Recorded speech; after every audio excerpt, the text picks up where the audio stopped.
नमस्कार, RV the vision के इस ऑनलाइन प्लेटफॉर्म पर आप सभी लोगों का स्वागत है। आज के इस वीडियो में हम लोग यूपीपीएससी 2022 के प्रारंभिक परीक्षा के प्रथम प्रश्न पत्र को देखेंगे। यह परीक्षा 12 जून 2022 को हुआ था।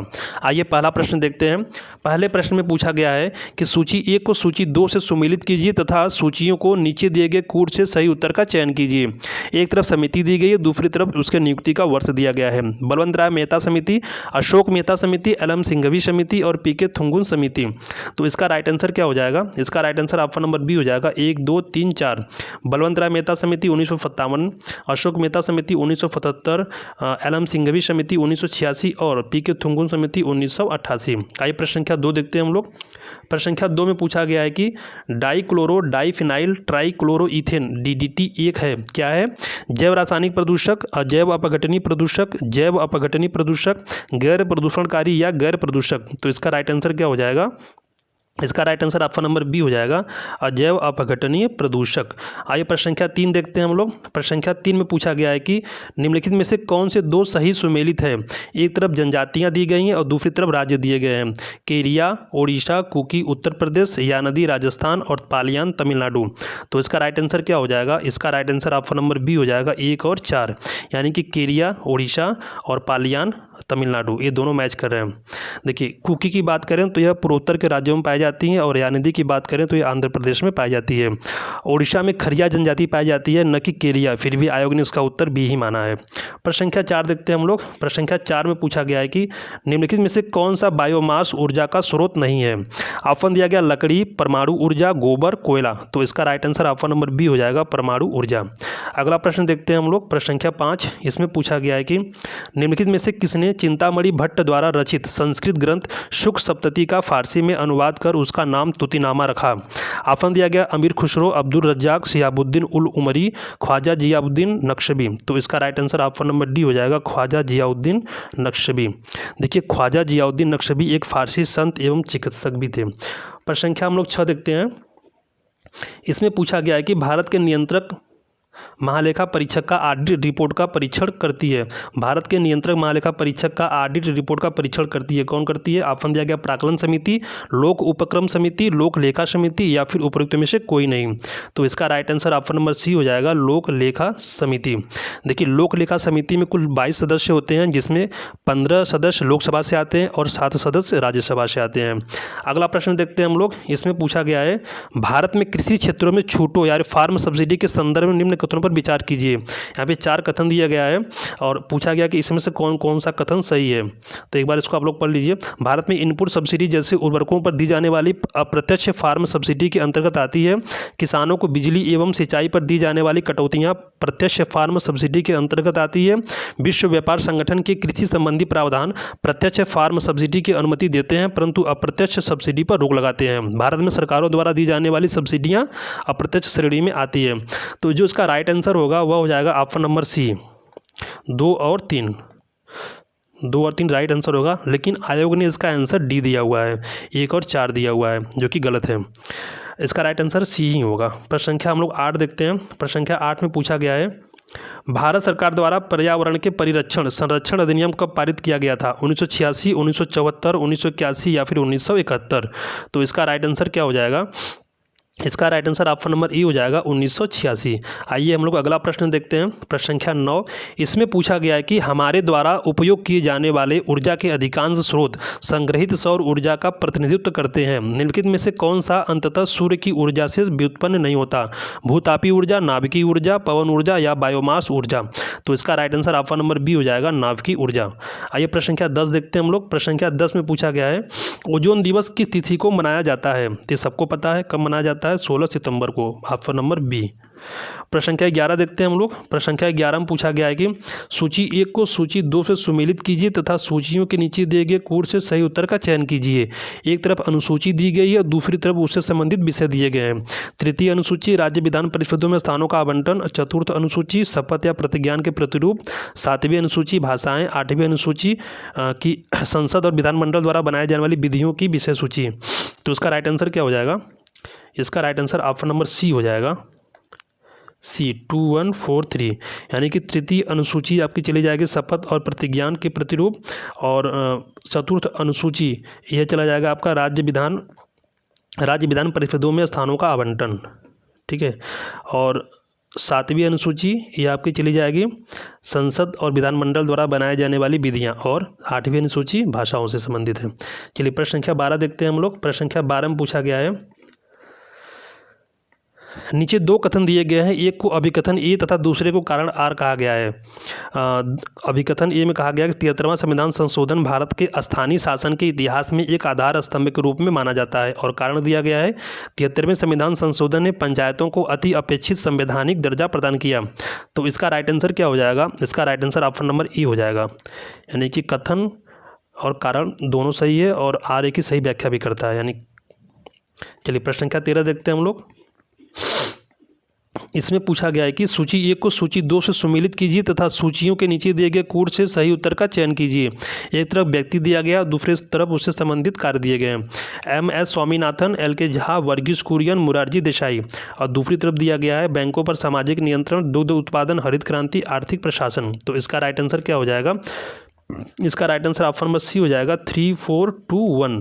देखिए MS स्वामीनाथन संबंधित है हरित क्रांति से, और LK झा की बात करें तो ये संबंधित है आर्थिक प्रशासन सुधार से, और वर्गीस कुरियन संबंधित हैं दुग्ध उत्पादन से, सबको पता है, और मुरारजी देसाई किससे संबंधित हैं? ये बैंकों पर सामाजिक नियंत्रण से।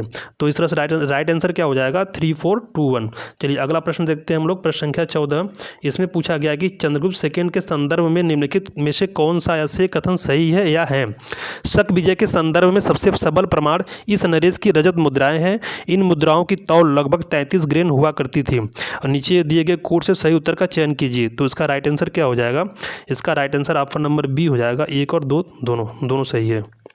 चलिए प्रश्न संख्या 15 देखते हैं। इसमें पूछा गया है कि उष्मागतिकी यानी थर्मोडायनेमिकली रूप से कार्बन का सबसे स्थिर रूप कौन सा है? हीरा, फ्लोरीन, ग्रेफाइट, कोयला। तो इसका right answer option number C हो जाएगा, ग्रेफाइट। चलिए अगला प्रश्न देखते हैं हम लोग। प्रश्न संख्या 16। प्रश्न संख्या 16 में पूछा गया है कि सूची 1 को सूची 2 से सुमेलित कीजिए तथा सूचियों के नीचे दिए गए कोड से सही उत्तर का चयन कीजिए। एक तरफ जलप्रपात दिया गया, दूसरी तरफ उसका लोकेशन दिया गया है। दूधसागर, बरकाना, खंडाधार और पलानी, कर्नाटक, ओडिशा, हिमाचल प्रदेश और गोवा। तो इसका राइट आंसर क्या हो जाएगा? इसका right answer option number E हो जाएगा, 4, 1, 2, 3। यानी दूध सागर आपका होगा गोवा में, और बरकाना आपका हो जाएगा कर्नाटक में, और खंडाधार आपका हो जाएगा उड़ीसा, और पलानी हिमाचल प्रदेश। चलिए प्रश्न संख्या 17 देखते हैं। प्रश्न संख्या 17 में पूछा गया है कि टी माल्थस ने दी माल्थुसियन थ्योरी नामक प्रसिद्ध सिद्धांत को प्रतिपादित किया, जो संबंधित है, किससे संबंधित है? निर्धनता से, जनसंख्या से, बेरोजगारी से, या फिर अर्थव्यवस्था से। तो इसका राइट आंसर क्या हो जाएगा? इसका right answer option number B हो जाएगा, जनसंख्या से। प्रश्न संख्या 18 देखते हैं हम लोग। प्रश्न संख्या 18 में पूछा गया है कि बेसिलस हेमोफिलस इन्फ्लुएंजा कारक है। इन्फ्लुएंजा का, छोटे बच्चों में मेनिंजाइटिस, मस्तिष्क ज्वर के एक स्वरूप का, निमोनिया का, काली खसरा का। वैसे तो इसका right answer option number B होगा, लेकिन आयोग ने इसका आंसर डी माना है, काली खांसी। चलिए प्रश्न संख्या 19 देखते हैं। प्रश्न संख्या 19 में पूछा गया है कि निम्नलिखित में से कौन सी हरित गृह गैस नहीं है? कार्बन डाइऑक्साइड, क्लोरोफ्लोरोकार्बन, मीथेन और आर्गन। तो इसका राइट आंसर हो जाएगा ऑप्शन नंबर सी, आर्गन। ठीक है, प्रश्न संख्या 20 देखते हैं हम लोग। प्रश्न संख्या 20 में पूछा गया है निम्नलिखित में से कौन सा प्रधानमंत्री स्वनिधि योजना के अंतर्गत लक्षित समूह है? डेयरी किसान, सीमांत कृषक किसान, फुटपाथ विक्रेता या भूमिहीन कृषि श्रमिक।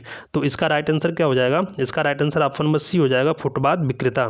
प्रश्न संख्या 21 देखते हैं हम लोग। प्रश्न संख्या 21 में पूछा गया है कि दक्षिण पूर्व एशिया में स्थित बोर्नियो द्वीप के संदर्भ में निम्नलिखित में से कौन सा ऐसे कथन सही है? ऑप्शन दिया गया है 3 देशों में विभाजित है, इसकी उत्पत्ति ज्वालामुखी निक्षेप के द्वारा हुई है।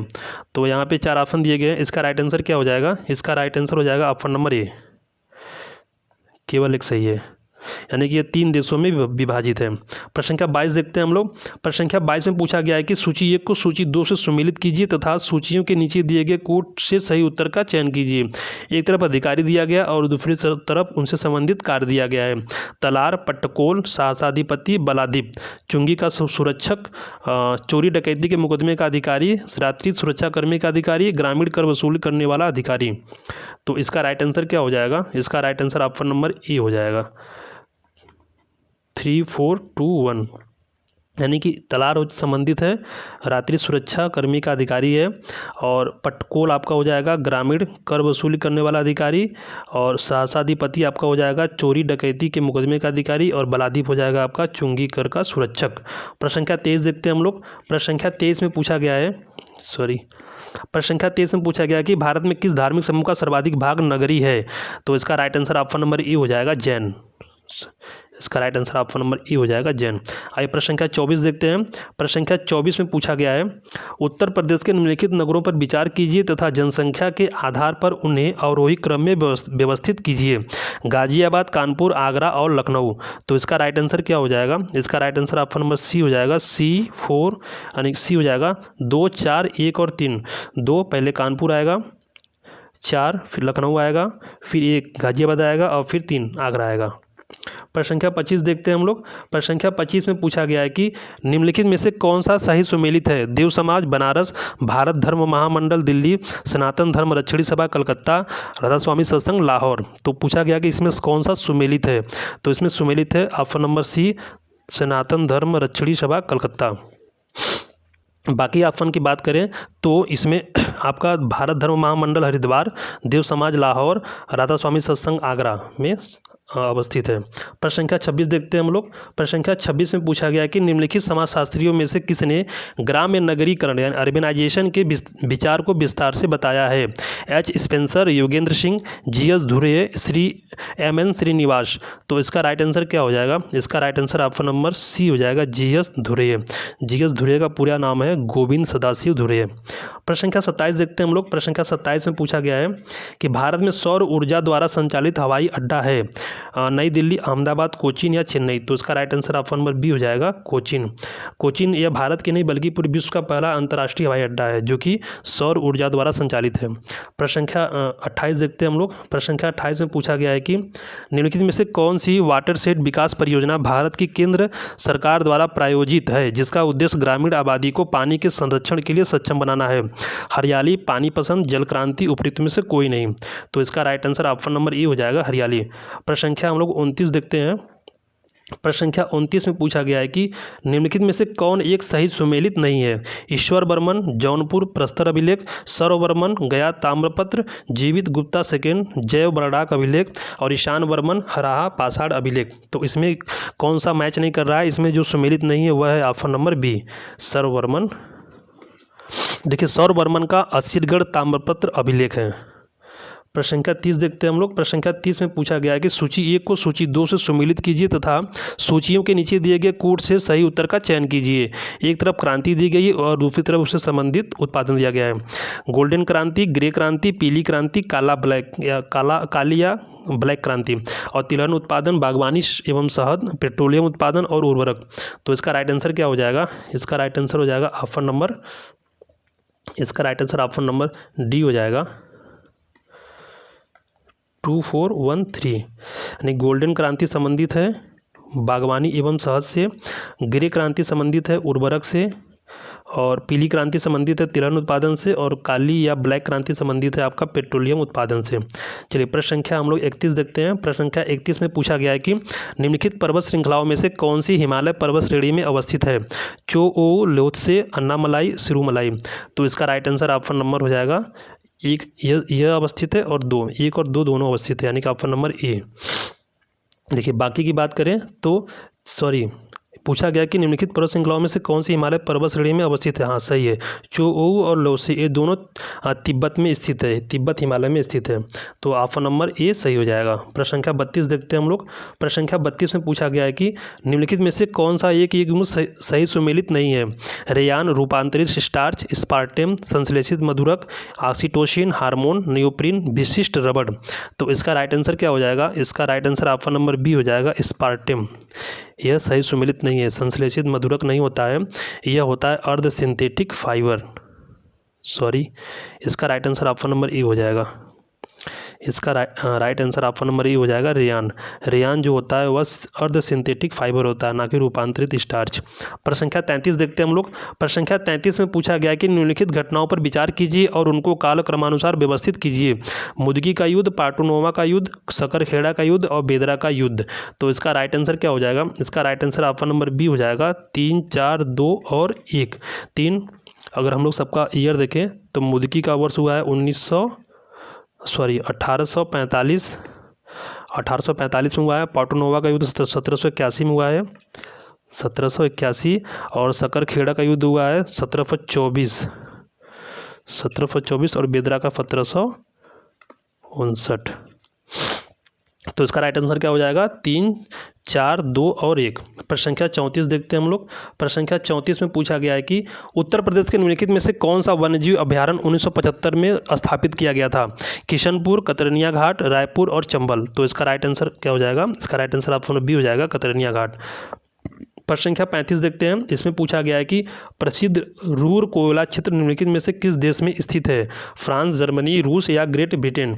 तो इसका राइट आंसर क्या हो जाएगा? इसका right answer option number B हो जाएगा जर्मनी।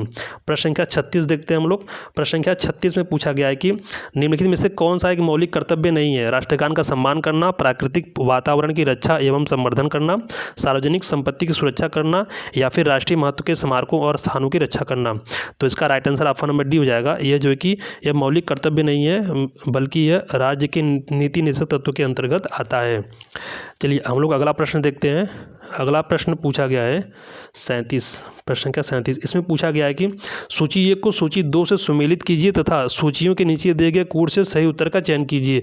एक तरफ भवन दिया गया है, दूसरी तरफ उसका निर्माणकर्ता के बारे में दिया गया है कि कौन उसका निर्माण करता है।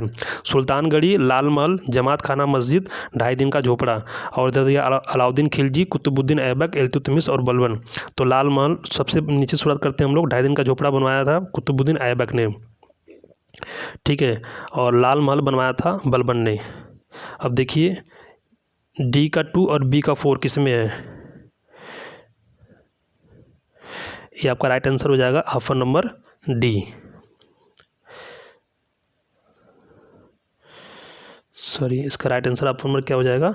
इसका right answer option number D हो जाएगा 3, 4, 1, 2। 3 सुल्तानगढ़ी बनवाया था इल्तुतमिश ने, और लाल महल बनवाया था बलबन ने, और जमात खाना मस्जिद बनवाया था अलाउद्दीन खिलजी ने, और 2.5 दिन का झोपड़ा कुतुबुद्दीन ऐबक। चलिए प्रश्न संख्या 38 देखते हैं हम लोग। प्रश्न संख्या 38 में पूछा गया है अनुमति योग्य शोर के स्तर के संदर्भ में सूची 1 को सूची 2 से सुमेलित कीजिए तथा सूचियों के नीचे दिए गए कोड से सही उत्तर का चयन कीजिए। एक तरफ क्षेत्र दिया गया है और दूसरी तरफ उससे संबंधित अनुमति योग्य शोर स्तर दिया गया है। आवासीय क्षेत्र, शांत क्षेत्र, औद्योगिक क्षेत्र और व्यापारिक क्षेत्र। 50 डेसिबल, 55 डेसिबल, 65 डेसिबल और 70 डेसिबल। तो उसका राइट आंसर क्या हो जाएगा? इसका right answer option number C हो जाएगा 2143, 2143 और 3, ठीक है। आवासीय क्षेत्र में 55 डेसिबल, शांत क्षेत्र में 50 डेसिबल, औद्योगिक क्षेत्र में 70 डेसिबल और व्यापारिक क्षेत्र में 65 डेसिबल। चलिए हम लोग अगला प्रश्न देखते हैं। अगला प्रश्न पूछा गया है प्रश्न संख्या 39। इसमें पूछा गया है कि सूची 1 को सूची 2 से सुमेलित कीजिए तथा सूचियों के नीचे दिए गए कोड से सही उत्तर का चयन कीजिए। महासागर दिया गया और दूसरी तरफ उसके अधिकतम गहरा बिंदु दिया गया है। प्रशांत, आर्कटिक, हिंद और अटलांटिक महासागर, सुंडा गर्त, प्यूर्टो रिको गर्त, मेरियाना गर्त और मुलाय गर्त। तो इसका राइट आंसर क्या हो जाएगा? इसका राइट आंसर ऑप्शन नंबर ए हो जाएगा 3412, यानी कि इसका राइट आंसर ऑप्शन नंबर ए हो जाएगा 3412। देखिए प्रशांत में हो जाएगा मेरियाना गर्त, ठीक है, और आर्कटिक में हो जाएगा मुलाय गर्त, और हिंद महासागर में सुंडा गर्त, और अटलांटिक महासागर में क्या हो जाएगा? Puerto Rico. चलिए हम लोग अगला प्रश्न देखते हैं। प्रश्न संख्या 40। इसमें पूछा गया है कि पारिस्थितिकी निकेत के संदर्भ में निम्नलिखित कथनों में से कौन सा सही है या है? यह उन स्थितियों की श्रेणी का प्रतिनिधित्व करता है जो संसाधनों के उपयोग और पारिस्थितिकी तंत्र में उसकी कार्यात्मक भूमिका को सहन कर सकती है। प्रत्येक प्रजाति का एक अलग स्थान है। यहाँ पे 4 ऑप्शन दिया गया है। इसमें राइट आंसर क्या होगा? इसका राइट आंसर हो जाएगा ऑप्शन नंबर बी, 1 और 2 दोनों कथन इसमें सही है। चलिए हम लोग अगला प्रश्न देखते हैं। प्रश्न संख्या 41। इसमें पूछा गया है कि नीचे दो कथन दिए गए हैं, एक को अभिकथन ए तथा दूसरे को कारण आर कहा गया है। अब भूमध्य सागरीय जलवायु के क्षेत्रों में वर्षा शीत ऋतु में होती है और गर्मियों में ये क्षेत्र शुष्क स्थलीय हवाओं के प्रभाव में रहते हैं। 4 ऑप्शन दिए गए हैं, तो इसका राइट आंसर हो जाएगा ऑप्शन नंबर ए तथा आर दोनों सही है तथा आर ए की सही व्याख्या करता है। प्रश्न संख्या 42 देखते हैं हम लोग। प्रश्न संख्या 42 में पूछा गया है कि सूची 1 को सूची 2 से सुमेलित कीजिए तथा सूचियों के नीचे दिए गए कोड से सही उत्तर का चयन कीजिए। एक तरफ पहाड़ी या पर्वत दिया गया और दूसरी तरफ भारतीय राज्यों की में उसकी अवस्थिति दी गई, किस राज्य में उसकी अवस्थिति है वह दिया गया है। बटेश्वर पहाड़ी, बिलारी श्रृंखला, चीन श्रृंखला, धोसी पहाड़ी, इधर हरियाणा, मणिपुर, बिहार और कर्नाटक। तो इसका राइट आंसर क्या हो जाएगा? इसका right answer option number C हो जाएगा 3421। 3421 बी का क्या हो जाएगा? बी का 4 कर्नाटक हो जाएगा, बिलारी श्रृंखला कर्नाटक में हो जाएगा। चीन श्रृंखला की बात करें तो ये हो जाएगा आपका मणिपुर में, और धोसी पहाड़ी ये आपका हरियाणा में हो जाएगा। चलिए हम लोग अगला प्रश्न देखते हैं। प्रश्न संख्या 43। प्रश्न संख्या 43 में पूछा गया है कि वर्ष 1985 में गंगा एक्शन प्लान परियोजना प्रारंभ करने का मुख्य उद्देश्य क्या था? गंगा नदी पर केवल नए बांध बनाना, नदी के जल को केवल सिंचाई के लिए उपयोग में लाना, और इसके जल को केवल प्रदूषण रहित करना, या फिर उपयुक्त में से कोई नहीं। तो इसका राइट आंसर क्या हो जाएगा? इसका right answer option number C हो जाएगा, इसके जल को केवल प्रदूषण रहित करना। देखिए, गंगा एक्शन प्लान को 2 चरणों में शुरू किया गया था, और प्रथम चरण की शुरुआत 1985 में किया गया था, और जिसका मुख्य उद्देश्य गंगा के जल को स्वच्छ करना था, और दूसरे चरण की शुरुआत 1993 में की गई थी। प्रश्न संख्या 44 देखते हैं हम लोग। प्रश्न संख्या 44 में पूछा गया है, अलाउद्दीन खिलजी की निम्नलिखित विजयों को कालक्रमानुसार व्यवस्थित कीजिए। रणथंभौर, गुजरात, वारंगल और चित्तौड़। तो इसका राइट आंसर क्या हो जाएगा? इसका right answer option number C हो जाएगा 2143। 2143। रणथंभौर विजय की बात करें तो ये हुआ था 1301 में, ठीक है। गुजरात विजय की बात करें तो ये 1299 है, और वारंगल की बात करें 1310, और इसके बाद बात करें चित्तौड़ की तो 1303 में है। तो इस तरह से राइट आंसर क्या हो जाएगा?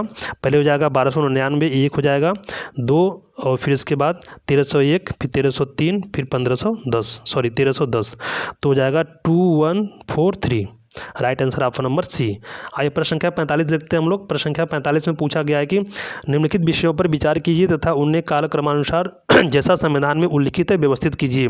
संघ तथा राज्य, उसका कार्यक्षेत्र, मौलिक कर्तव्य, नागरिकता, राज्य की नीति निर्देशक तत्व।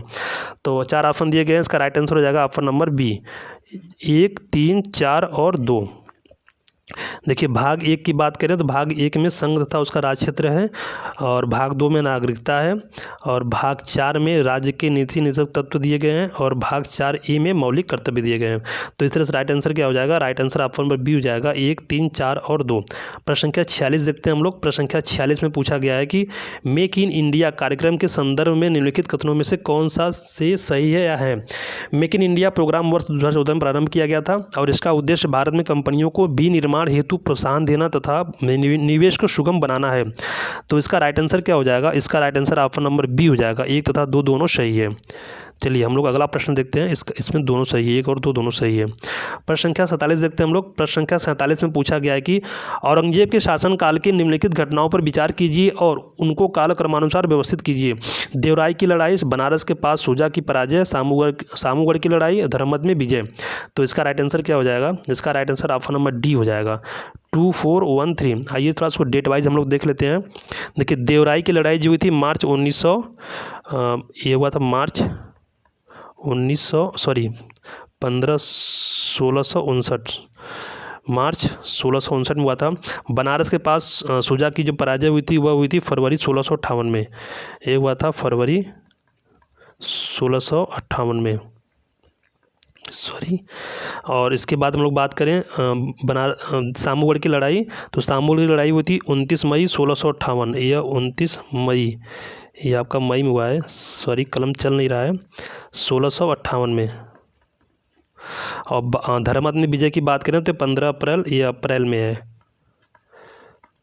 ये अप्रैल 1659 में है।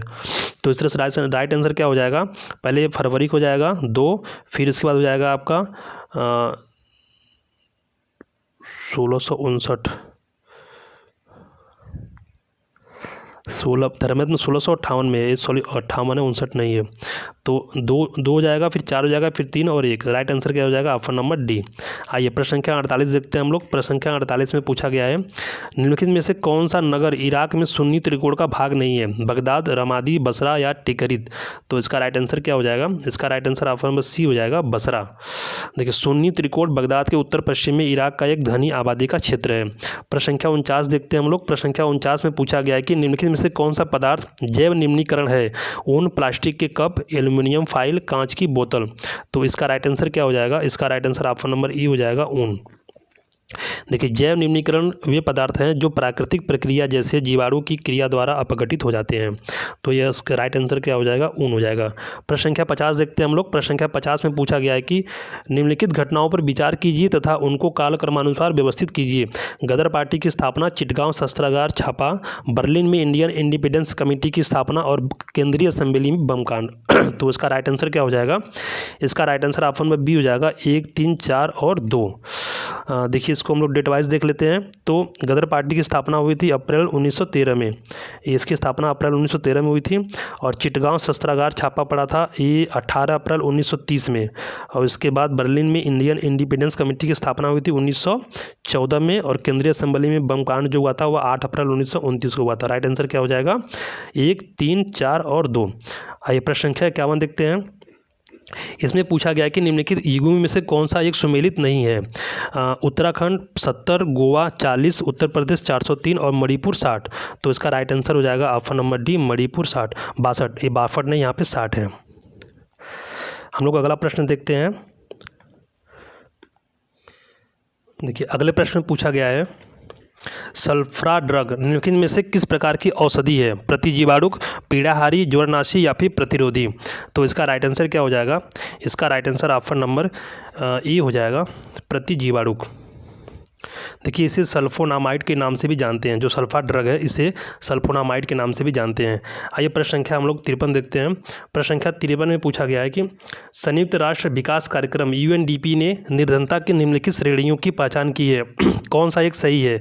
आय निर्धनता, मानव निर्धनता, ए तथा बी दोनों, या फिर उपयुक्त में से कोई नहीं? तो इसका right answer option number C है, ए तथा बी दोनों। प्रश्न संख्या 54 देखते हैं। इसमें पूछा गया कि केंद्रीय पर्यावरण वन जलवायु परिवर्तन मंत्रालय भारत सरकार ने डॉल्फिन डे मनाने की घोषणा की है, जो मनाया जाएगा। कब मनाया जाएगा? 28 अक्टूबर, 5 अक्टूबर, 15 जुलाई या फिर 15 अप्रैल? तो इसका राइट आंसर हो जाएगा ऑप्शन नंबर बी, 5 अक्टूबर को डॉल्फिन डे मनाया जाएगा। प्रश्न संख्या 55 देखते हैं। प्रश्न संख्या 55 में पूछा गया है कि निम्नलिखित में से किस स्तूप में आर्यक स्तंभ वाले मंच की विशेषताएं मिलती हैं? बोधगया, घंटशाला, अमरावती या फिर नागार्जुन कुंड? तो राइट आंसर हो जाएगा ऑप्शन नंबर सी, अमरावती। देखिए, अमरावती आंध्र प्रदेश के गुंटूर जिले में स्थित है। हम लोग अगला प्रश्न देखते हैं। इसमें पूछा गया कि नीचे 2 कथन दिए गए हैं, एक को अभिकथन ए तथा दूसरे को कारण आर कहा गया है। अभिकथन एक ए में कहा गया कि आगरा और दार्जिलिंग एक ही अक्षांश पर स्थित है, किंतु जनवरी में आगरा का तापमान 16 डिग्री सेल्सियस तथा दार्जिलिंग का 4 डिग्री सेल्सियस होता है। और कारण बताया गया कि ऊंचाई के साथ तापमान घटता है तथा विरल वायु के कारण मैदानी प्रदेशों की तुलना में पर्वतीय प्रदेश अधिक ठंडे होते हैं। तो इसका राइट आंसर क्या हो जाएगा? इसका right answer option number E हो जाएगा। देखिए, कथन अभिकथन सही है, ए और आर दोनों सही है तथा आर ए की सही व्याख्या भी करता है। प्रश्न संख्या 57 देख लेते हैं हम लोग। इसमें पूछा गया है कि निम्नलिखित प्रकार के ऊष्मा इंजनों में से कार्बोरेटर का प्रयोग किसमें किया जाता है? ऑप्शन दिया गया डीजल इंजन, भाप इंजन, पेट्रोल इंजन या फिर दोनों, डीजल तथा पेट्रोल इंजन दोनों में? तो इसका right answer option number C हो जाएगा, पेट्रोल इंजन। प्रश्न संख्या 58 देखते हैं। प्रश्न संख्या 58 में पूछा गया है कि निम्नलिखित में से कौन सा एक सही सुमेलित है? असम गेहूं, उत्तर प्रदेश जूट, केरल रबर, गुजरात चाय? तो इसमें कौन सा सही सुमेलित है? वो सही सुमेलित है option number C, Kerala rubber. Uttar Pradesh की बात करें, असम की बात करें तो असम में आपका, असम की बात करें तो असम में चाय उत्पादन है। उत्तर प्रदेश की बात करें तो जहाँ पे गेहूं का उत्पादन अधिक होता है। और गुजरात की बात करें तो गुजरात नहीं, यहाँ पे सॉरी बंगाल होना चाहिए, और यहाँ पे जूट का अधिक उत्पादन होता है। तो आइए प्रश्न संख्या हम लोग 59 देखते हैं। प्रश्न संख्या 59 में पूछा गया है कि संविधान की मूल संरचना की अवधारणा सर्वोच्च न्यायालय द्वारा किस वाद में प्रतिपादित की गई थी? ऑप्शन दिया गया है यूसुफ बनाम बम्बई यूसुफ बनाम बम्बई राज्य 1954 में, गोलकनाथ बनाम पंजाब राज्य 1967 में, चित्रलेखा बनाम मैसूर राज्य 1964 में, या केशवानंद भारती बनाम केरल राज्य 1973 में। तो इसका राइट आंसर क्या हो जाएगा? जो संविधान में संविधान की मूल संरचना की अवधारणा की बात कही जा रही है वह प्रतिपादित किया गया था 1973 में, केशवानंद भारती बनाम केरल राज्य के अंतर्गत। प्रश्न संख्या 60 देखते हैं हम लोग। प्रश्न संख्या 60 में पूछा गया है कि पश्चिम उत्तर प्रदेश के संदर्भ में निम्नलिखित कथनों में से कौन सा सही है? उत्तर प्रदेश का पश्चिमी क्षेत्र अन्य राज्यों की तुलना में अधिक विकसित है। यह क्षेत्र हरित क्रांति का साक्षी रहा है। तो इसका राइट आंसर क्या हो जाएगा? इसका right answer option number B हो जाएगा, 1 और 2 दोनों। इसमें दोनों सही है। प्रश्न संख्या 61 देखते हैं। 61 में पूछा गया है कि सूची 1 को सूची 2 से सुमेलित कीजिए तथा सूचियों के नीचे दिए गए कोड से सही उत्तर का चयन कीजिए। सूची 1 और सूची 2, एक तरफ व्यक्ति दिया गया, दूसरी तरफ उससे संबंधित कार्य पद दिए गए। DK. Curve, J.D. बेथुन, Ishwar Chandra Vidyasagar, B.M. मलाबारी। तो दूसरी तरफ उनसे संबंधित कार्य दिए गए, आप लोग पढ़ लीजिए। देखिए इसका राइट आंसर क्या हो जाएगा? इसका right answer option number B हो जाएगा, 2143। 21 डी.के. कर्वे संबंधित हैं सचिव बीडो रीमैरिज से। J.D. बेथुन संबंधित हैं कलकत्ता में कन्या विद्यालय की स्थापना से। ईश्वर चंद्र विद्यासागर की बात करें तो यह कलकत्ता में संस्कृत कॉलेज के प्राचार्य थे। और इसके बाद हम लोग B.M. मलाबारी को देखते हैं। ये बाल विवाह विरुद्ध संघर्ष प्रारंभ किया था इन्होंने। तो राइट आंसर क्या हो जाएगा? 2143।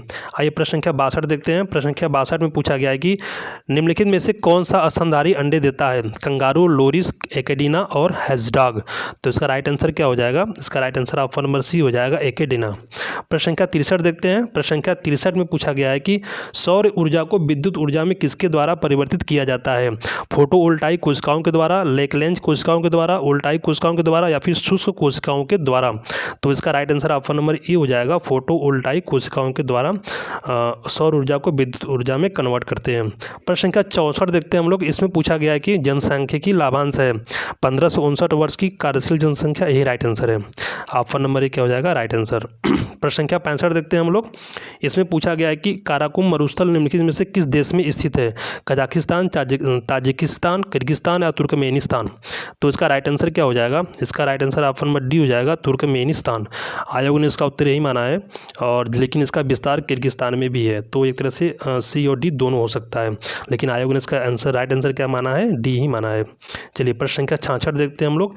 प्रश्न संख्या 66 में पूछा गया कि प्रथम अंतरिम सरकार की घोषणा की गई थी, कब की गई थी? 22 अगस्त 1946, 24 अगस्त 1946, या 23 अगस्त 1946, या 25 अगस्त 1946। तो राइट आंसर हो जाएगा ऑप्शन नंबर बी, 24 अगस्त 1946। आइए प्रश्न संख्या 67 देखते हैं हम लोग। प्रश्न संख्या 67 में पूछा गया है कि निम्नलिखित में से अशोक का कौन सा शिलालेख धार्मिक संश्लेषण के बारे में कहता है, यानी कि धार्मिक समन्वय के बारे में कहता है? द्वितीय शिलालेख, 12वां शिलालेख, 13वां शिलालेख या 11वां शिलालेख। तो इसका right answer option number B हो जाएगा, 12वां शिलालेख। आइए प्रश्न संख्या 68 देखते हैं हम लोग। प्रश्न संख्या 68 में पूछा गया है कि किस उत्पाद के लिए इको मार्क दिया जाता है? तो यह दिया जाता है ऐसे उत्पाद जो पर्यावरण से मित्रवत हो, जो पर्यावरण से मित्रवत हो। Option number C right answer हो जाएगा। प्रश्न संख्या 69 देखते हैं। इसमें पूछा गया कि सूची 1 को सूची 2 से सुमेलित कीजिए तथा सूचियों के नीचे दिए गए कोड से सही उत्तर का चयन कीजिए। एक तरफ केंद्र दिया गया, दूसरी तरफ उद्योग दिया गया है, उद्योगों का केंद्र ओसाका, डेट्रॉयट, क्यूबा और सेंट पीटर्सबर्ग। तो इसका राइट आंसर क्या हो जाएगा? इसका right answer option number B हो जाएगा, 4321, sorry 4321। Right answer option number B हो जाएगा, 4321। यानी कि ओसाका की बात करें तो ओसाका आपका मोटर वाहन के लिए प्रसिद्ध है। ओसाका किसके लिए प्रसिद्ध है? सॉरी, सूती वस्त्र के लिए। इसका राइट आंसर ऑप्शन नंबर ए हो जाएगा, सॉरी इसका राइट आंसर ऑप्शन नंबर ए हो जाएगा, 3412। इसका राइट आंसर क्या होगा? 3412। ओसाका हो जाएगा आपका सूती वस्त्र के लिए, और डेट्रॉयट आपका हो जाएगा मोटर वाहन के लिए, और क्यूबा आपका हो जाएगा सिगार के लिए, और सेंट पीटर्सबर्ग हो जाएगा आपका पोत निर्माण के लिए। चलिए अगला प्रश्न देखते हैं हम लोग। प्रश्न संख्या 70। प्रश्न संख्या 70 में पूछा गया है, सॉरी प्रश्न संख्या 68 एक बार हम लोग फिर से देख लेते हैं। ए सी सही राइट आंसर है। 69 का आपका राइट आंसर ये हो गया, ये भी सही है। और इसके बाद हम लोग प्रश्न संख्या 70 देखते हैं। प्रश्न संख्या 70 में पूछा गया है कि अंतर्राष्ट्रीय अंतरिक्ष स्टेशन पर नासा के किसी अंतरिक्ष यात्री द्वारा सर्वाधिक लंबी अंतरिक्ष यात्रा का रिकॉर्ड किसका है। हालांकि ये करंट अफेयर से संबंधित प्रश्न है, फिर भी इसमें हमने इसको ले लिया है। इसका राइट आंसर हो जाएगा ऑप्शन नंबर ए, मार्क वेंड है। इसका राइट आंसर क्या हो जाएगा, ऑप्शन नंबर ए, मार्क वेंडे। इस पूरे प्रश्न पत्र में मैंने करंट अफेयर्स के प्रश्नों को नहीं लिया है, केवल जीएस के प्रश्न पत्रों को लिया है, प्रश्नों को लिया है। प्रश्न संख्या 71 देखते हैं। प्रश्न संख्या 71 में पूछा गया है कि निम्नलिखित में से कौन सा सतत विकास लक्ष्य हेतु 2030 तक प्राप्त करने का लक्ष्य नहीं है। शून्य भूख, गुणवत्ता परक शिक्षा, लैंगिक समानता या अंतरिक्ष अनुसंधान। तो इसका right answer option number D हो जाएगा, अंतरिक्ष अनुसंधान। प्रश्न संख्या 72 देखते हैं। प्रश्न संख्या 72 में पूछा गया है कि सूची 1 को सूची 2 से सुमेलित कीजिए तथा सूचियों के नीचे दिए गए कोड से सही उत्तर का चयन कीजिए। एक तरफ जैव आरक्षित क्षेत्र दिया गया है, दूसरी तरफ उससे संबंधित राज्य दिया गया है, मानस, सुंदरवन, नंदा देवी और पंचमढ़ी। तो इसका राइट आंसर क्या हो जाएगा, इसका right answer option number B हो जाएगा। इसका right answer option number B हो जाएगा 4321। 4321 यानी मानस कहाँ हो जाएगा, पश्चिम। इसका राइट आंसर क्या होना चाहिए, इसका right answer option number B हो जाएगा, ई होगा, गलत दिया हुआ इसमें राइट आंसर इसका ऑप्शन नंबर ई हो जाएगा 3421। 3421 मानस असम, सुंदरवन की बात करें तो पश्चिम बंगाल, और नंदा देवी की बात करें तो हालांकि उत्तराखंड में है लेकिन यहाँ पे उत्तर प्रदेश दिया है, ये गलत है, और पचमढ़ी मध्य प्रदेश। राइट आंसर अगर यहाँ पे उत्तराखंड होता तो राइट आंसर क्या हो जाएगा 3421। Right answer option number E हो जाएगा 3421। चलिए प्रश्न संख्या 73 देखते हैं। इसमें पूछा गया है कि शेरशाह को अपनी वीरता से प्रभावित करने वाले जैता और कुंपा किस स्थान से संबंधित थे, मेवाड़, मालवा, मारवाड़ या बुंदेलखंड।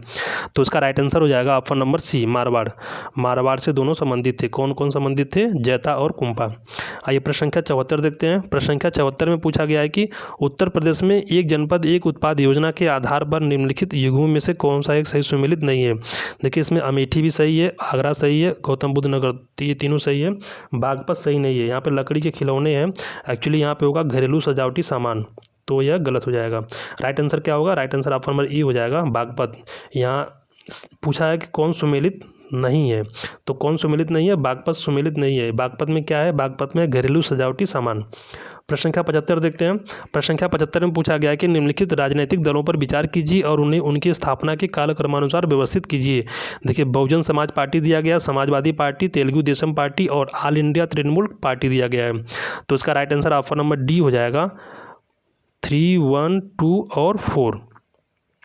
बीएसपी की बात करें तो इसकी स्थापना 1984 में हुई थी, इसकी स्थापना 1984 में हुई थी।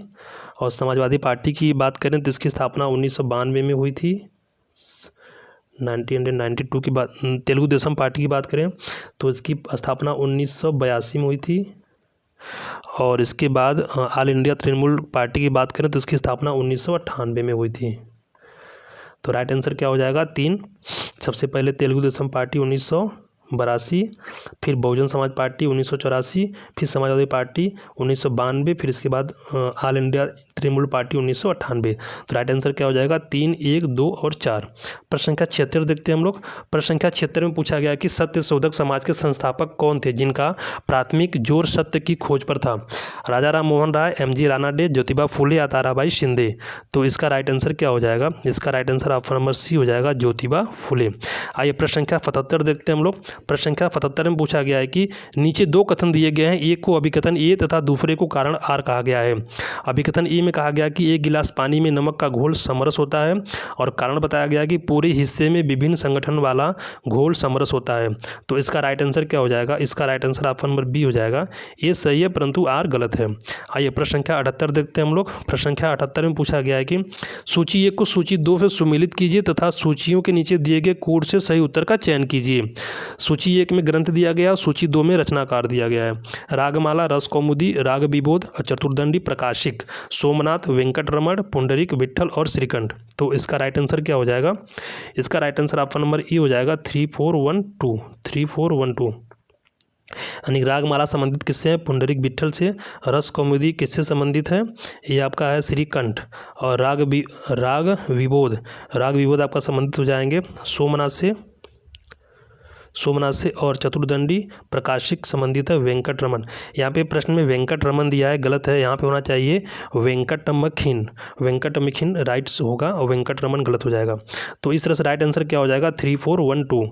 आइए प्रश्न संख्या 79 देखते हैं हम लोग। प्रश्न संख्या 79 में पूछा गया है कि नीचे दो कथन दिए गए हैं, एक को अभिकथन ए तथा दूसरे को कारण आर कहा गया है। अभिकथन ए में कहा गया कि 20वीं शताब्दी में निर्धनता एवं निर्धन व्यक्ति हमारी चिंता एवं कर्तव्य के विषय बने। रणनीतिक रूप से यहाँ लक्ष्य भेदन क्रियाओं का अभाव था, जिसके फलस्वरूप इस मुद्दे को गति मिली। तो इसका राइट आंसर क्या हो जाएगा? इसका राइट आंसर ऑप्शन नंबर ए हो जाएगा सही। इसमें क्या होगा कि इसमें ए आर दोनों सही है और आर ए की सही व्याख्या भी करता है।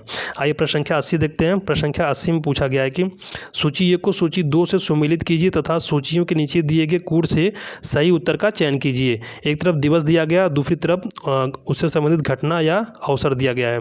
अप्रैल 18, मई 22, जुलाई 29 और दिसंबर। तो इसका राइट आंसर क्या हो जाएगा? इसका राइट आंसर हो जाएगा आपका option number C. Option number C इसका राइट आंसर हो जाएगा 2413। 2413 यहाँ दिसंबर 5 है, ठीक है। देखिए अप्रैल 18 को क्या है? अप्रैल 18 को विश्व विरासत दिवस मनाया जाता है, ए का 2 हो जाएगा आपका।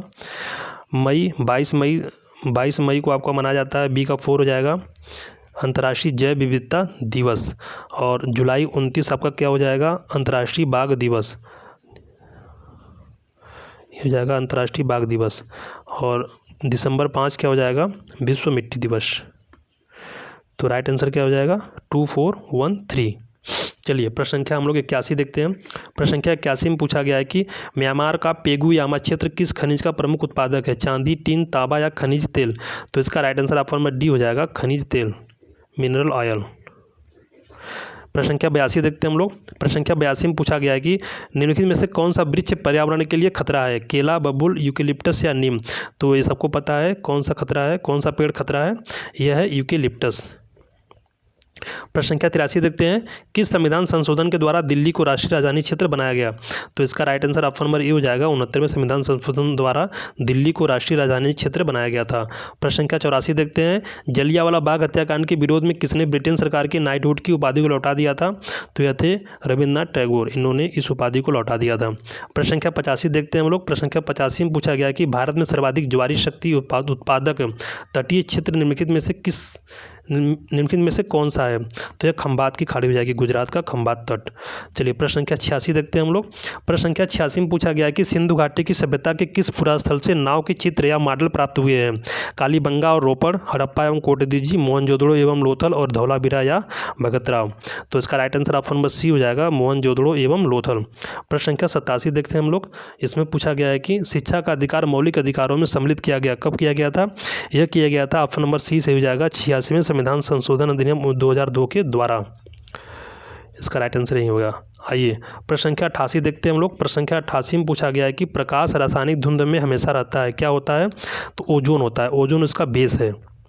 देखिए प्रकाश रासायनिक धुंध के लिए महत्वपूर्ण माध्यम जो होता है और माध्यमिक प्रदूषक वो ओजोन होता है। तो right answer option number B हो जाएगा ओजोन। प्रश्न संख्या 89 देखते हैं कि निम्नलिखित में से कौन सा एक सही सुमेलित नहीं है? एक तरफ लोकसभा दिया गया, दूसरी तरफ चुनाव वर्ष दिया गया है, 7वीं, 11वीं, 9वीं और 13वीं। तो इसका राइट आंसर क्या हो जाएगा? इसका right answer option number C हो जाएगा 7वीं। 7वीं लोकसभा का जो चुनाव हुआ था वह 1982 में नहीं हुआ था, 1980 में हुआ था। कब हुआ था? 1980 में हुआ था। बाकी 11वीं का 1996 में और 9वीं 1989 और 13वीं 1999, ये सब सही है। प्रश्न संख्या 90 देखते हैं हम लोग। प्रश्न संख्या 90 में पूछा गया है भारत के संदर्भ में निम्नलिखित कथनों में से कौन सा या से सही है या है? भारत विश्व का 6ठा सबसे बड़ा देश है, संसार का लगभग 2.4% क्षेत्र भारत के अंतर्गत आता है, कर्क रेखा देश के बीच से गुजरती है जो अक्षांशीय विस्तार को 2 बराबर भागों में बांटती है, भारत पूरी तरह से उष्णकटिबंधीय क्षेत्र में स्थित है।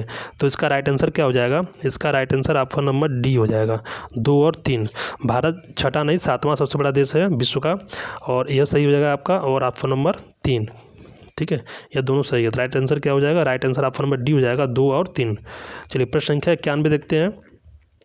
इसमें पूछा गया कि डेंगू बुखार निम्नलिखित में से किस मच्छर के काटने से होता है। सबको पता है एडिस मच्छर के काटने से होता है। मादा एडिस मच्छर के काटने से क्या होता है, डेंगू बुखार होता है। 92 देखते हैं, प्रश्न संख्या 92। इसमें पूछा गया सूची 1 को सूची 2 से सुमेलित कीजिए तथा सूचियों के नीचे दिए गए कूट से सही उत्तर का चयन कीजिए। एक तरफ देवता दिया गया, दूसरी तरफ उनका पहचान दिया गया है। तो हम लोग यहाँ पर देख लेते हैं। तो राइट आंसर क्या हो जाएगा, राइट आंसर आपका इसमें हो जाएगा A. Right answer option number E हो जाएगा 2143। देखिए देवता शिव की बात करें त्रिशूल, और विष्णु की बात करें चक्र, गणेश जी की बात करें तो रस्सी का फंदा, और सरस्वती वीणा। तो राइट आंसर क्या हो जाएगा 2143। आइए प्रश्न संख्या 93 देखते हैं हम लोग। इसमें पूछा गया है कि निर्धनता को एक सामाजिक समस्या माना गया है जो कि लंदन में निर्धनता पर किए गए शोध सर्वेक्षण का परिणाम है। इस शोध के शोधार्थी कौन थे, Charles booth, Henry George, Kingsley Davis या सर हेनरी मेन। तो इसका राइट आंसर ऑप्शन नंबर ए हो जाएगा चार्ल्स बूथ। प्रश्न संख्या 94 देखते हैं हम लोग। प्रश्न संख्या 94 में पूछा गया है कि दुधवा राष्ट्रीय उद्यान उत्तर प्रदेश के निम्नलिखित में से किस जनपद में अवस्थित है। सीतापुर, लखीमपुर खीरी, पीलीभीत या बहराइच। तो इसका right answer option number B हो जाएगा लखीमपुर खीरी। देखिए लखीमपुर खीरी उत्तर प्रदेश का एकमात्र राष्ट्रीय उद्यान है और इसकी स्थापना 1968 में की गई थी, जबकि 1977 में इसे राष्ट्रीय उद्यान का दर्जा प्राप्त हुआ था। प्रश्न संख्या 95 देखते हैं। प्रश्न संख्या 95 में पूछा गया है कि शनि ग्रह के वायुमंडल में निम्नलिखित में से कौन सी गैस सबसे अधिक मात्रा में पाई जाती है। नाइट्रोजन, कार्बन मोनोऑक्साइड, मीथेन या सल्फर डाइऑक्साइड। Sulphur dioxide. तो इसका राइट आंसर क्या हो जाएगा, इसका right answer option number C हो जाएगा मीथेन। प्रश्न संख्या 96 देखते हैं 96। इसमें पूछा गया है कि उत्तर प्रदेश दिवस किस तिथि को मनाया जाता है। तो ये मनाया जाता है 24 जनवरी को, जनवरी 24। ऑप्शन नंबर सी सही हो जाएगा। प्रश्न संख्या 97 देखते हैं। Question number 97। इसमें पूछा गया कि निम्नलिखित युग्मों में से कौन सा सही सुमेलित है। दबाव, एक तरफ मात्रा दिया गया है, दूसरी तरफ उससे संबंधित एसआई मात्रक दिया गया है। दबाव या दाब, लेंस की क्षमता, उष्मा, रेडियोएक्टिव पदार्थ की सक्रियता। तो यहाँ पर हम लोग देखते हैं कि सबकी एसआई मात्रा सही है। रेडियोएक्टिव पदार्थ की जो सक्रियता की जो एसआई मात्रक होती है वो क्यूरी नहीं होती है, बल्कि यह होती है बेकुरल होती है। क्या होती है, बेकुरल होती है। तो इसका राइट आंसर क्या हो जाएगा, बेकुरल होती है। तो पूछा है कि निम्नलिखित युग्मों में से कौन सा सही सुमेलित नहीं है। तो रेडियोएक्टिव पदार्थ की सक्रियता यह सही जो कि सुमेलित नहीं है। इसका सही सुमेलन क्या होगा, बेकुरल से होगा। चलिए प्रश्न संख्या 98 देखते हैं। प्रश्न संख्या 98 में पूछा गया है कि नीचे दो कथन दिए गए हैं, एक को अभिकथन ए तथा दूसरे को कारण आर कहा गया है। विश्व में चिली तांबे का प्रमुख उत्पादक है। उत्तरी चिली का एंडीज क्षेत्र पोर्फिरी तांबे के विशालतम निक्षेप से संपन्न है। यहाँ पे कोड दिया गया है, पूछा गया इसमें से कौन सा सही है। तो इसका राइट आंसर हो जाएगा ऑप्शन नंबर ए तथा आर दोनों सही है और आर की सही व्याख्या करता है। यानी कि विश्व में चिली तांबे का प्रमुख उत्पादक है और उत्तरी चिली का एंडीज क्षेत्र पोर्फिरी तांबा के विशालतम निक्षेप से संपन्न है। चलिए हम लोग प्रश्न संख्या 99 देखते हैं। Question number 99। इसमें पूछा गया है कि हिंदुस्तान समाजवादी प्रजातंत्र संघ के संस्थापक कौन है। तो इसका जो राइट आंसर होगा वह हो जाएगा option number A, Yatindranath Ajay Ghosh, Phanindranath Ghosh. देखिए आयोग ने इसका उत्तर ए माना है, जबकि इतिहास में इस प्रकार की कोई भी संस्था नहीं थी। इसी के समान मिलता जुलता एक संस्थान था जो कि हिंदुस्तान सोशलिस्ट रिपब्लिकन एसोसिएशन थी और इसके संस्थापकों में सचिंद्र सान्याल घोष और ऋग्वेश चंद्र बनर्जी इत्यादि सम्मिलित थे। प्रश्न संख्या 100 देखते हैं। Question number 100। इसमें पूछा गया कि सूची 1 को सूची 2 से सुमेलित कीजिए तथा सूचियों के नीचे दिए गए कूट से सही उत्तर का चयन कीजिए। एक तरफ पादप रोग दिया गया है, दूसरी तरफ उसका कारक दिया गया है। खट्टे नासर, गन्ने का लाल सड़न रोग, आलू का कृष्णकांत रोग और गेहूं का साहू रोग। तो इसका राइट आंसर क्या हो जाएगा, इसका राइट आंसर हो जाएगा ऑप्शन नंबर सी 3421। 3421 आपका खट्टे नासर जीवाणु और गन्ने का लाल सड़न कवक फुइस होता है। आलू का कृष्णकांत रोग होता है, इसमें ऑक्सीजन कमी होता है। और गेहूं का साहू रोग या कीटोस होता है। तो राइट आंसर क्या हो जाएगा 3421। आइए प्रश्न संख्या हम लोग 101 देखते हैं। 101। इसमें पूछा गया है कि नीचे दो कथन दिए गए हैं, एक को अभिकथन ए तथा दूसरे को कारण आर कहा गया है। अभिकथन, लिमनेटिक क्षेत्र में पादप प्लवक अधिकता में वृद्धि करते हैं। लिमनेटिक क्षेत्र पानी का खुला क्षेत्र होता है। नीचे दिए गए कूट से सही उत्तर का चयन कीजिए। इसका राइट आंसर क्या हो जाएगा, इसका राइट आंसर हो जाएगा ऑप्शन नंबर ए। इसका राइट आंसर हो जाएगा ऑप्शन नंबर ए।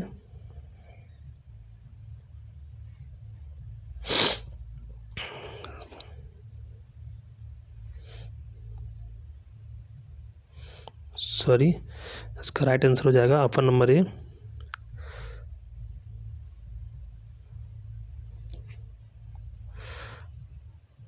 ई तथा आर दोनों सही है और आर की सही व्याख्या करता है। प्रश्न संख्या हम लोग 102 देखते हैं। प्रश्न संख्या 102 में पूछा गया कि संपीड़ित प्राकृतिक गैस सीएनजी मुख्यतः बनी होती है, किसकी बनी होती है? यह बनी होती है मीथेन से। किससे बनी होती है? मीथेन से बनी होती है। प्रश्न संख्या 103 देखते हैं हम लोग। प्रश्न संख्या 103 में पूछा गया है कि सूची 1 को सूची 2 से सम्मिलित कीजिए तथा सूचियों के नीचे दिए गए कूट से सही उत्तर का चयन कीजिए। योजना, कार्यक्रम और प्रारंभिक वर्ष: राष्ट्रीय ग्रामीण स्वास्थ्य मिशन, राष्ट्रीय सामाजिक सहायता कार्यक्रम, स्वर्ण जयंती ग्राम स्वरोजगार योजना और संपूर्ण ग्रामीण रोजगार योजना। तो इसका राइट आंसर क्या हो जाएगा? इसका right answer option number B हो जाएगा 2143। राष्ट्रीय ग्रामीण स्वास्थ्य मिशन 2005 में हो जाएगा और राष्ट्रीय सामाजिक सहायता कार्यक्रम आपका हो जाएगा 1995 और स्वर्ण जयंती ग्राम स्वरोजगार योजना आपका 1999 हो जाएगा और संपूर्ण ग्रामीण रोजगार योजना 2001। आइए प्रश्न संख्या 104 देखते हैं हम लोग। प्रश्न संख्या 104 में पूछा गया है निम्नलिखित में से कौन सा एक सही सुमेलित नहीं है? एल्युमिनियम संयंत्र दिया गया है, इधर अवस्थिति दिया गया है। Indian aluminium company limited Hirakud, Bharat aluminium company limited Korba, Hindustan aluminium corporation limited Renukoot और Madras aluminium company limited Chennai. तो बाकी सब सुमेलित है। जो लास्ट ऑप्शन है मद्रास एल्युमिनियम कंपनी चेन्नई, यह सुमेलित नहीं है। यह आपका है, यह आपका जो मद्रास एल्युमिनियम कंपनी लिमिटेड है मेट्टर सेलेम तमिलनाडु में स्थित है। प्रश्न संख्या 105 देखते हैं हम लोग। प्रश्न संख्या 105 में पूछा गया है कि नीचे दिए गए यौगिकों में से कौन सा एक प्राकृतिक गैस का मुख्य अवयव है? मीथेन, हेक्सेन, बेंजीन या फिर ब्यूटेन। तो इसका राइट आंसर क्या हो जाएगा? इसका राइट आंसर ऑप्शन नंबर ए हो जाएगा मीथेन। प्रश्न संख्या 106 देखते हैं हम लोग। प्रश्न संख्या 106 में पूछा गया है सूची 1 को सूची 2 से सम्मिलित कीजिए तथा सूचियों के नीचे दिए गए कूट से सही उत्तर का चयन कीजिए। तो इसका राइट आंसर क्या हो जाएगा? इसका राइट आंसर ऑप्शन नंबर ए हो जाएगा 4321। देखिए रामानुजाचार्य विशिष्ट द्वैतवाद हो जाएंगे और माधवाचार्य आपके हो जाएंगे द्वैतवाद और निम्बकाचार्य आपके हो जाएंगे शुद्ध द्वैतवाद और वल्लभाचार्य द्वैतवाद। तो राइट आंसर क्या हो जाएगा? Right answer option number E हो जाएगा 4321। अगला प्रश्न देखते हैं हम लोग 107। इसमें पूछा गया कि 2 या 2 से अधिक राज्यों के लिए एक संयुक्त लोक सेवा आयोग बनाया जा सकता है। लोकसभा द्वारा, संबंधित राज्य के निवेदन पर संसद द्वारा, राज्यसभा द्वारा या फिर संघ लोक सेवा आयोग द्वारा। तो इसका right answer option number B हो जाएगा संबंधित राज्यों के निवेदन पर संसद के द्वारा। आइए प्रश्न संख्या 108 देखते हैं हम लोग। प्रश्न संख्या 108 में पूछा गया है निम्नलिखित में से किसने भारत के राष्ट्रपति का पद ग्रहण करने के पूर्व उपराष्ट्रपति के पद पर कार्य नहीं किया था? ऑप्शन नंबर दिया गया, ऑप्शन नंबर ये दिया R Venkataraman, Neelam Sanjiva Reddy, doctor Zakir Hussain, doctor Shankar Dayal Sharma. तो राइट आंसर क्या हो जाएगा? Right answer option number B हो जाएगा नीलम संजीवा रेड्डी। प्रश्न संख्या 109 देखते हैं। इसमें पूछा गया कि सूची 1 को सूची 2 से सम्मिलित कीजिए तथा सूचियों के नीचे दिए गए कूट से सही उत्तर का चयन कीजिए। एक तरफ दिया SDG सस्टेनेबल डेवलपमेंट गोल और दूसरी तरफ उससे संबंधित जो लक्ष्य वो दिया गया है SDG 10, SDG 13, SDG 14 और SDG 15। तो इसका राइट आंसर हो जाएगा, इसका right answer option number E हो जाएगा 3142। देखिए SDG 10 संबंधित है असमानताओं से कमी से और SDG 13 संबंधित आपका हो जाएगा जलवायु परिवर्तन से, SDG 14 संबंधित हो जाएगा आपका जल के नीचे जीवन से और SDG 15 आपका भूमि पर जीवन से संबंधित हो जाएगा। आइए हम लोग अगला प्रश्न देखते हैं। प्रश्न संख्या 110। इसमें पूछा गया है कि सूची 1 को सूची 2 से सम्मिलित कीजिए तथा सूचियों के नीचे दिए गए कूट से सही उत्तर का चयन कीजिए। समाचार पत्र दिया गया, दूसरी तरफ प्रकाशन का स्थान दिया गया, स्वदेश, भारत बंधु, सत्यवादी शक्ति, आगरा, अल्मोड़ा, हाथरस और गोरखपुर। तो इसका राइट आंसर क्या हो जाएगा? इसका right answer option number B हो जाएगा 4312, यानी स्वदेश गोरखपुर और भारत बंधु हाथरस, सत्यवादी आपका आगरा और शक्ति अल्मोड़ा से। चलिए प्रश्न संख्या 111 देखते हैं। इसमें पूछा गया कि LBS एक वित्तीय समावेश के लिए भारत सरकार द्वारा उठाए गए आर्थिक उपायों में से एक है। इस परिप्रेक्ष्य में LBS क्या है? ऋण बैंकिंग योजना, अग्रणी बैंकिंग योजना, ऋण बैंकिंग प्रणाली या फिर अग्रणी विभक्ति प्रणाली। तो इसका right answer option number B हो जाएगा अग्रणी बैंकिंग योजना। देखिए LBS का फुल फॉर्म होता है leading banking system scheme, sorry system नहीं स्कीम, को RBI द्वारा 1969 में प्रारंभ किया गया था। इस स्कीम को कब लॉन्च किया गया था? 1969 में RBI के द्वारा लॉन्च किया गया था। प्रश्न संख्या 112 देखते हैं। इसमें पूछा गया है कि निम्नलिखित में से कौन सा देश स्थल रुद्ध है। तो इसका राइट आंसर हो जाएगा ऑप्शन नंबर ए, बोलिविया। प्रश्न संख्या 113 देखते हैं। इसमें पूछा गया है कि भारत में संसद के द्वारा panchayat extension to schedule areas कानून कब पारित किया गया, 1993, 1996, 1995 या फिर 1998। तो इसका राइट आंसर हो जाएगा option number B, 1996। Right answer option number B हो जाएगा 1996। प्रश्न संख्या 114 देखते हैं। इसमें पूछा गया कि किस मुगल शासक ने बनारस के संस्कृत और हिंदी के महान विद्वान कविंद्र आचार्य सरस्वती को राजकीय संरक्षण प्रदान किया था, हुमायूं, जहांगीर, अकबर या फिर शाहजहां। तो इसका right answer option number C हो जाएगा, इसका right answer option number D हो जाएगा, शाहजहां। चलिए हम लोग अगला प्रश्न देखते हैं 115। इसमें पूछा गया कि के अबुल लामजाओ राष्ट्रीय उद्यान निम्नलिखित में से किस झील में अवस्थित है। ऑप्शन दिया गया कोलेरू, डल, उलर या फिर लोकतक। तो इसका right answer option number D हो जाएगा, लोकतक झील में। देखिए यह लोकतक जो झील है मणिपुर के विश्व प्रसिद्ध झील है जो कि मणिपुर में स्थित है। प्रश्न संख्या 116 देखते हैं हम लोग। प्रश्न संख्या 116 में पूछा गया है कि निम्नलिखित में से कौन सी नदी घाटी क्षेत्रफल की दृष्टि से सबसे बड़ी है, कावेरी, नर्मदा, महानदी या ताप्ती। तो इसका राइट आंसर क्या हो जाएगा, इसका right answer option number C हो जाएगा, महानदी। प्रश्न संख्या 117 देखते हैं। इसमें पूछा गया कि निम्नलिखित में से कौन सा एक बांध उत्तर प्रदेश में नहीं है, अरौरा, अडवा, बघेलखंड या फिर बटुआ। तो इसका right answer option number D हो जाएगा, बटुआ या बधुआ। यह जो बांध है वो बिहार के बांका जिले में स्थित है। प्रश्न संख्या 118 देखते हैं। इसमें पूछा गया है कि ज्योतिबा फुले संबंधित थे कृषक आंदोलन से, श्रमिक संघ आंदोलन से, जाति विरोधी आंदोलन से या सविनय अवज्ञा आंदोलन से। तो इसका right answer option number C हो जाएगा, जाति विरोधी आंदोलन से। प्रश्न संख्या 119 देखते हैं। इसमें पूछा गया है पृथ्वी का वायुमंडल निम्नलिखित में से मुख्यतः किसके द्वारा तप्त होता है। यह तप्त होता है दीर्घ तरंग स्थलीय विकिरण के द्वारा। 119 का राइट आंसर क्या हो जाएगा, डी हो जाएगा। 120 देखते हैं। 120 में पूछा गया है कि सूची 1 को सूची 2 से सम्मिलित कीजिए तथा सूचियों के नीचे दिए गए कोड से सही उत्तर का चयन कीजिए। ट्रेड यूनियन और दलीय संबद्धता। तो इसका राइट आंसर क्या हो जाएगा, हम लोग सीधे आंसर देख लेते हैं। इसका right answer option number E हो जाएगा, 4132 यानी कि भारतीय मजदूर संघ, भारतीय जनता पार्टी और Indian Congress trade union Congress, भारतीय राष्ट्रीय कांग्रेस और यूनाइटेड ट्रेड यूनियन कांग्रेस, ये आपका हो जाएगा कम्युनिस्ट पार्टी ऑफ इंडिया और all India trade union Congress, ये चला जाएगा आपका कम्युनिस्ट पार्टी ऑफ इंडिया। तो राइट आंसर क्या हो जाएगा, 4132। प्रश्न संख्या 121 देखते हैं। 121 जो ये अंतिम प्रश्न है। किस देश में प्राकृतिक आर्सेनिक प्रदूषित जल मिलता है, पाकिस्तान, बांग्लादेश, भूटान या श्रीलंका। तो इसका right answer option number D हो जाएगा, बांग्लादेश। तो यह यूपीपीएससी 2022 जो कि 12 जून 2022 को संपन्न हुआ था, उसके सामान्य अध्ययन में यह 121 प्रश्न थे। बाकी जो प्रश्न थे वो करंट अफेयर से संबंधित थे। करंट अफेयर्स के प्रश्न को इसमें नहीं लिया गया था। तो पूरा वीडियो देखने के लिए आप लोगों का बहुत बहुत धन्यवाद।